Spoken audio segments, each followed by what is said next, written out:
Hello YouTube and welcome to GrunfWorks Plays KSP. This is episode 16 of our Interplanetary Voyage Season 2.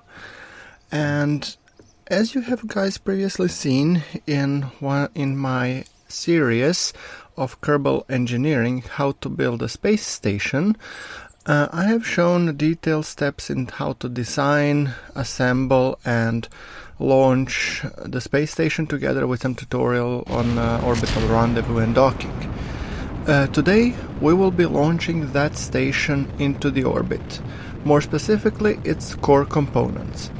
As you can see, we are doing it simultaneously because I've already shown that in my previous videos, so no need to basically repeat all ship by ship.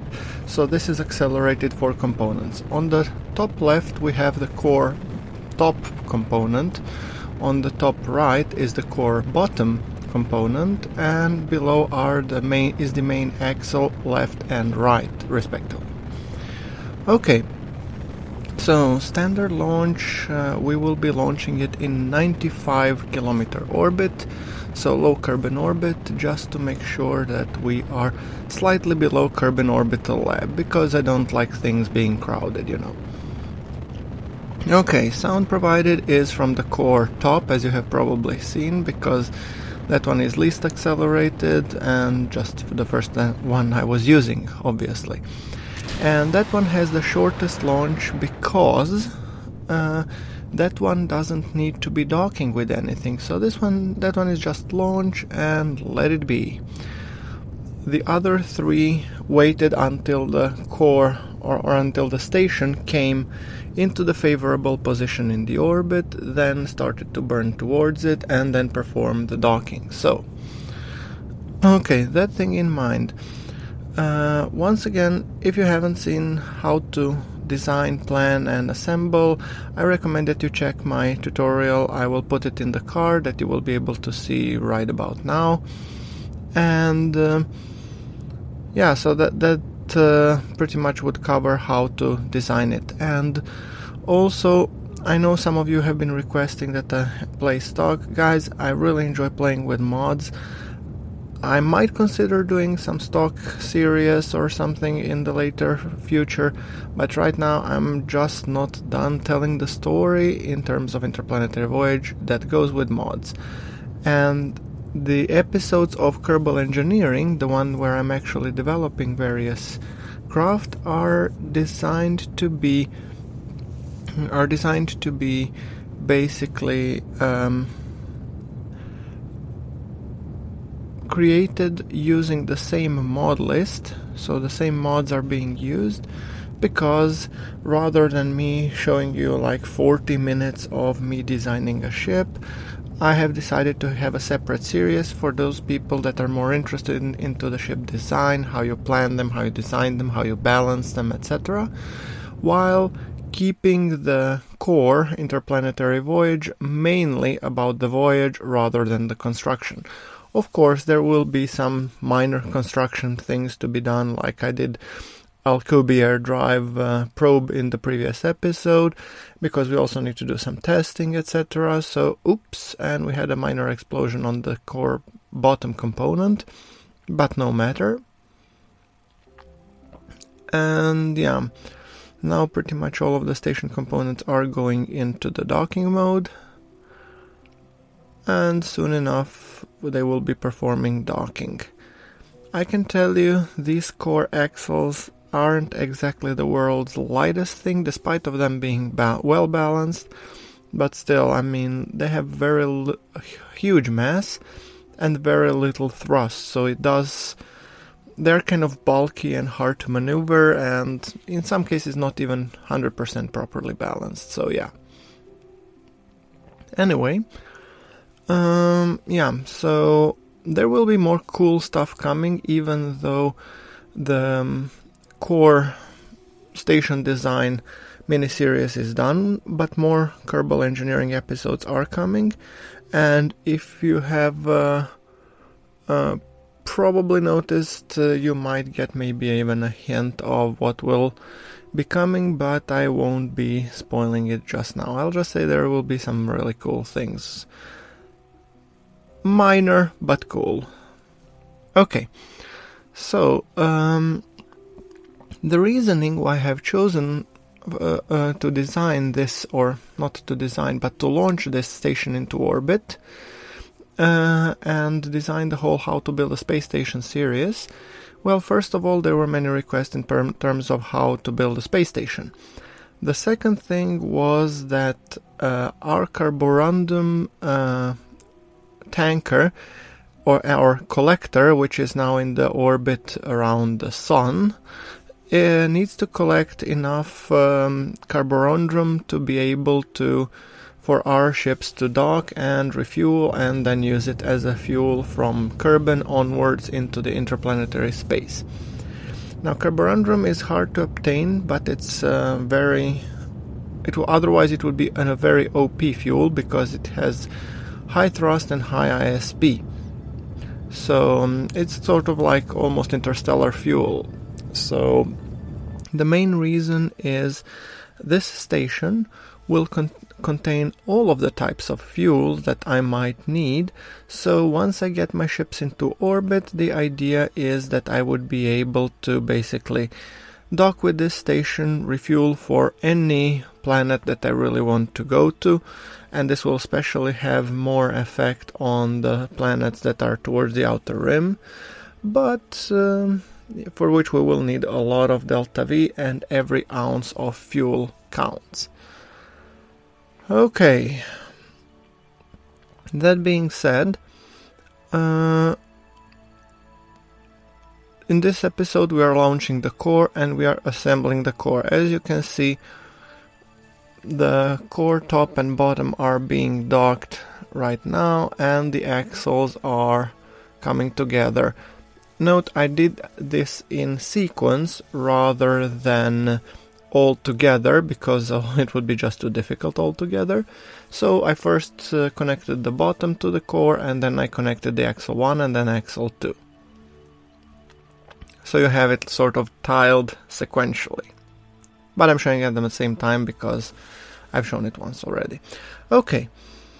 Now, the next plan that I'm kind of hoping is that I will be assembling this station until my Alcubierre drive probe gets built, because then we will be experimenting with the first Kerbal warp ship. And it will be really interesting how does it run, because it is a probe, so I'm really... Oh, I overdid it a little bit there on the axle 1. I forgot that I have abysmally low thrust weight, so I passed the station, so I need to get back and redock. And also on the core top window, I'm actually designing the launchers for the fuel tanks, namely for the carborundum fuel tank.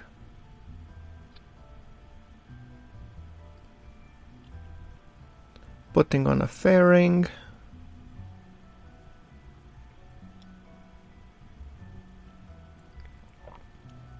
And okay, so now as you can see, we are slowly coming into the docking with all of the components.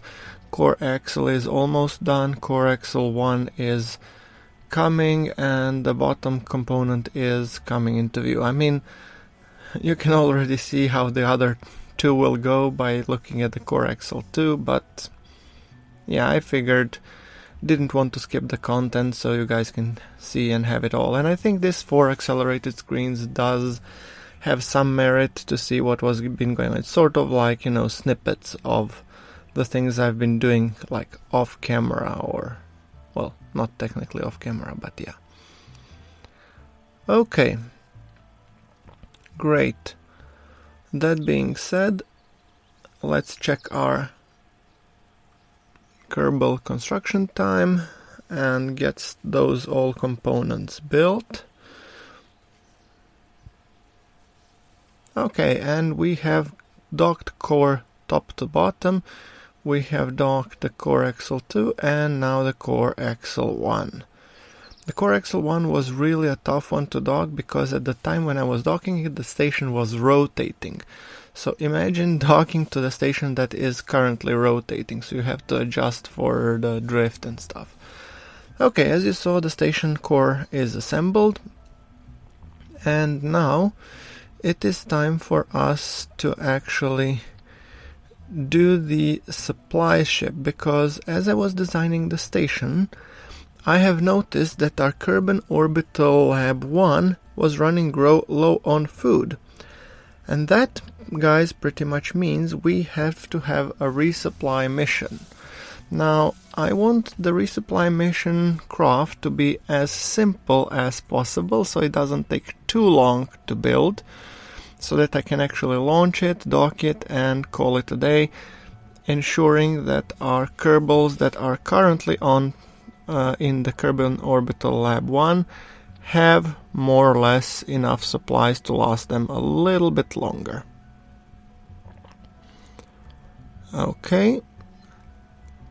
I mean, that's my kind of reasoning anyway. And given the situation that they're in, I will probably be soon returning them even to the KSC, because they have performed their mission. The scientists have performed all the experiments that they could, which led to discovery of the warp drive, and there are some experiments that I would like to recover back to Kerbin, so I will probably be using the return pod ships.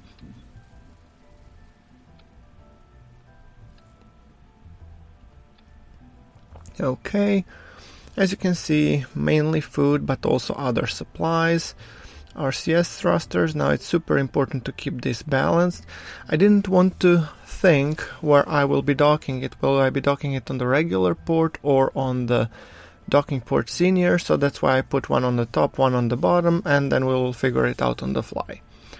Okay, time to squeeze this guy into a fairing. I mean, it's a small ship, so we can use a small fairing. And by small, I mean 2.5 meter expanded fairing, and then a small tank on top of also, let's see, the fuel engine. Come on, not you, but we could actually put a cryogenic fuel engine. That would be cool, wouldn't it? I haven't yet used cryogenic engines, and I haven't the mod installed, so let's put the cryogenic fuel and cryogenic engines, because those seem to be actually pretty good. So yeah, something along these lines. 912 meters per second, that's more than enough to perform the docking. Okay, let's put the interstage. Put some ullage motors. I started to liking the ullage motors because they're so cool. They just bump you up a little bit and allow you to come out of the fairing and all that jazz. I mean, they're really cool. I know that in the real world they have the roll where they push a little bit before you fire your main engines, so that the fuel, so you can create enough gravity that the fuel pumps start to be working and pumping the fuel in the right direction, I guess. Okay, adding a little bit of oomph. So let's put the detachment manifold. Okay, which one? Large aerodynamic radial. I don't think I need them. I think we could squeeze off the hydraulic detachment manifold. Honestly, it's not that big a deal. Okay, can we put some boosters? Like these two, for example. Thrust to weight on 1.41. And delta V total, well, I don't like the delta V too much, to be honest. I think I'll use Thor rather. They are hefty, but yeah, they definitely provide a good thrust to weight and a good delta V. Definitely. And for the main engine, I'll be using the skipper, as you saw. Or was that the mainsail? I didn't see it now. Okay, let's put some separatrons, just to make sure that our rockets will decouple in the correct orientation. Okay. let's just put them that they fire the same time as the decouplers, otherwise it will be really embarrassing. And let's simulate it. I just want to see that ascent is fine and the craft is stable enough, so, and then I'll just be letting it on its merry way. Usually when I circularize, I try to understand how much delta V do I have. Okay, and 3, 2, 1, launch!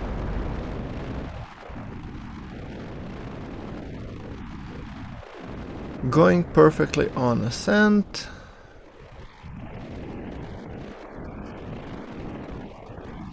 As you can see, everything running smooth. Oh, spoke too soon.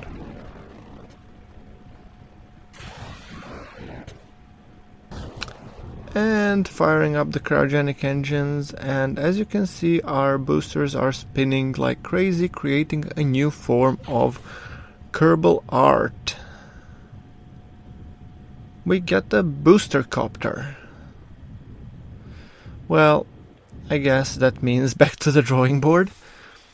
I think I need to put some fins, yes. So, let's go on with the fins. I don't want to be putting too many of them, but some of them absolutely are needed, so let's put 4, and should that be enough? 2 more perhaps? Come on. 2 more, just 2 more. And how are we looking now? I think we should be fine with that. Yeah, we are using mainsail actually for the main engine. I mean, I thought as much because the skipper is far too weak to be able to push this amount up.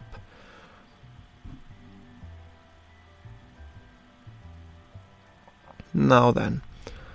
Okay, once again simulating, and ooh, for some reason my rocket starts to fall on the left hand side. Interesting. It is dancing a little bit because, well, simply put, because I'm an idiot and I've forgotten to turn on the SAS, and I can only realize that now during the post commentary. Wow. Nice job, GrunfWorks. This is one for the books. I mean, I sometimes surprise myself. I'm able to design so complex craft and all that jazz, but when it comes to a simple craft, I screw it up royally. I mean, simply because I'm rushing it and I want to get to the good stuff, you know. So, yeah. Anyway, this rocket now seems to be working fine, and I mean, the experiment more or less seems to be doing okay. Now, that being said, let us just quickly put the Kerbal engineer. And after we do this, we will be also launching this. So I'm sorry if I repeat myself a little bit, guys, but this is more of a just test and then the actual launch, so...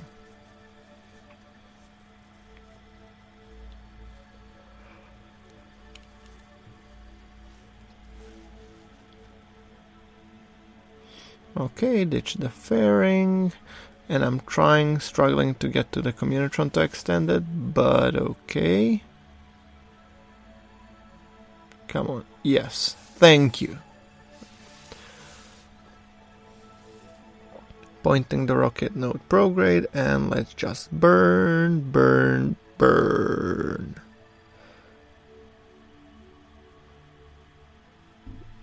5, 4, 3, 2, 1, burn. Perfect.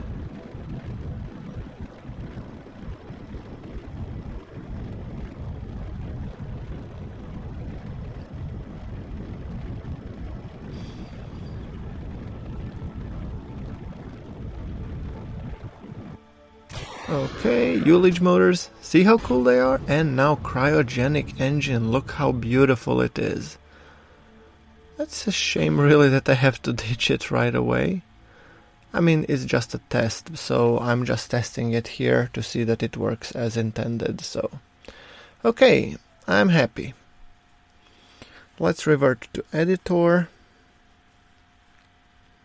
and then we will be building it. I have forgotten one major thing though, guys, and yes, that are launch clamps. For some reason, I don't know why, I have forgotten to add them, but no matter. I've now added them, and we will be performing the... Let's see, okay. Let's push the priority on building it, because we really need this one built, and it will be built soon enough, I think. Orbital resupply ship, while in the background we are also building our warp probe. Okay. Hit the accelerator button, let's warp until the orbital resupply ship is done.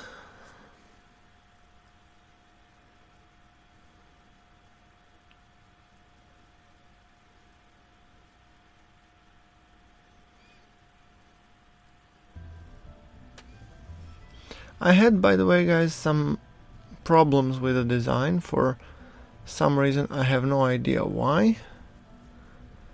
But I fixed it later, but due to that my launch was a little bit off. But you'll see that as soon as we launch. Okay, Kerbin Orbital Resupply Ship. I had to first recover this ship for some reason. Okay. Now, launching, and as you can see, immediately as I kick the gas, it wants to go and flip to the side for some reason. I have no idea why.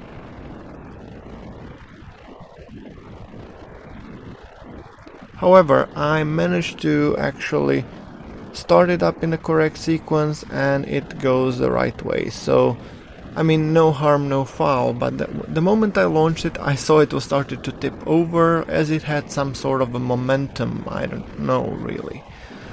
It's kind of strange. I will put that one on the Kraken territory. Okay, kicking the gas, and...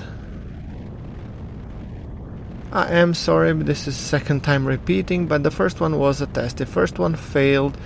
Nobody would raise an eyebrow. This time, if it fails, then I guess our engineers will have to justify the cost of losing yet another spacecraft. Deploying the fairing and extending our Communotron 16. Okay, speaking of which, our target is 1.20 kilometers in 2 minutes and 30 seconds, which is perfect. We have actually managed to learn a lot in terms of rendezvousing and docking, so this one should hopefully be very easy.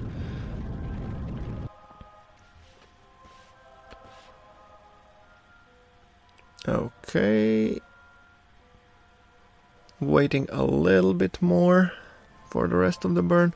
And as I'm waiting, I am shaving a little bit of my target velocity, because I do want to encounter the Kerbin Orbital Lab. This time we are not rendezvousing with the gas station, but we are rendezvousing with the Kerbin Orbital Lab, so we had the actual Kerbals there. The refueling station is for now automated, so even if we hit it for some reason, nothing would happen. This way we have to be way more careful. It's not that I'm planning on hitting anything, but you never know. This is KSP after all. Okay, and we have 35 meters per second in the main stack, which I am... 1100. Ooh, wow. So I might not even get to the other stage, to the cryogenic stage. Oh well. But then again, I do tend to over-engineer my craft by a significant margin. So yeah. There you go.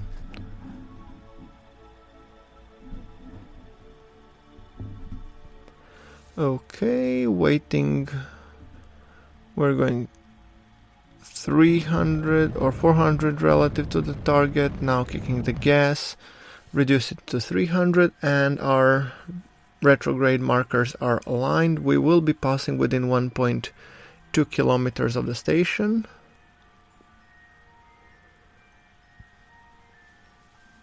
Positioning as it happily chugs along. Okay. Time to detach that booster and turn on the cryogenic motor, and I'm gonna use that one because now my craft is much more nimble and easy to turn and everything.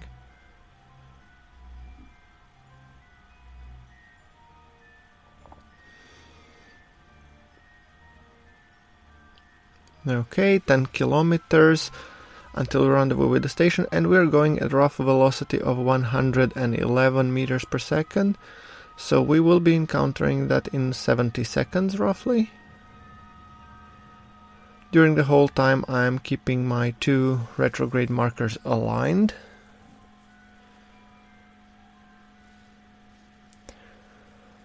There we go, Station Kerbin Orbital Lab 1, 5 kilometers. Yes, and we are approaching 94 meters per second.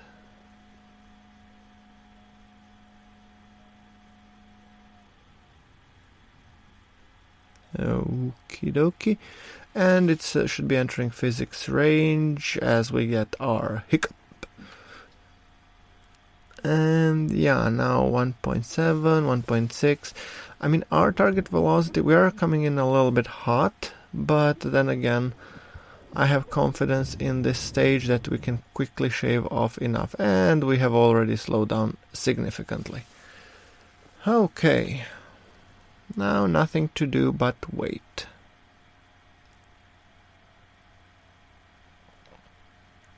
Okay, pulling up the Navy Fish docking alignment indicator. Okay. Target 7 meters per second, which I guess is really good. And I will be docking to the Clampatron docking port at the end of the station's main axle. So I'm thinking that one would be the easiest.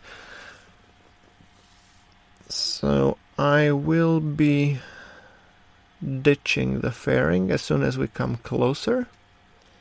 And decelerate. Obviously I don't want to be running at 7 or 10 and just using the RCS to slow down. No, that would be very bad. And we would be risking that the fairing actually collides with the Kerbin Orbital Lab 1. And I don't really want to bomb our guys in the orbital lab, so yeah.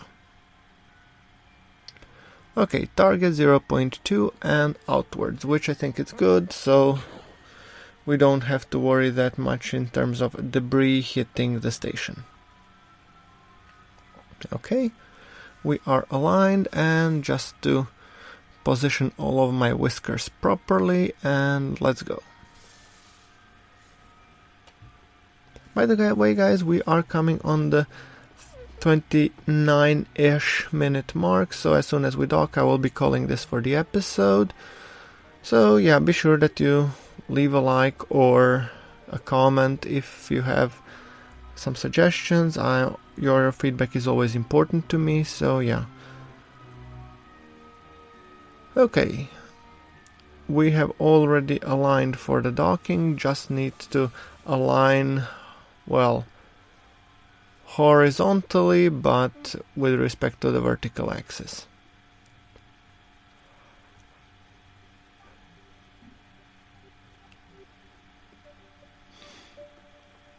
Okay, 85 meters. I really like docking on the sunny side, especially if you have nicely designed station. It becomes really cool when you're docking. Okay, 2.3 meters per second relative to the target, and as you can see, I am thrusting a little bit towards it because I want to be docking as quickly as possible and decreasing my translation velocity. Let's give it a little bit more kick forward, right? And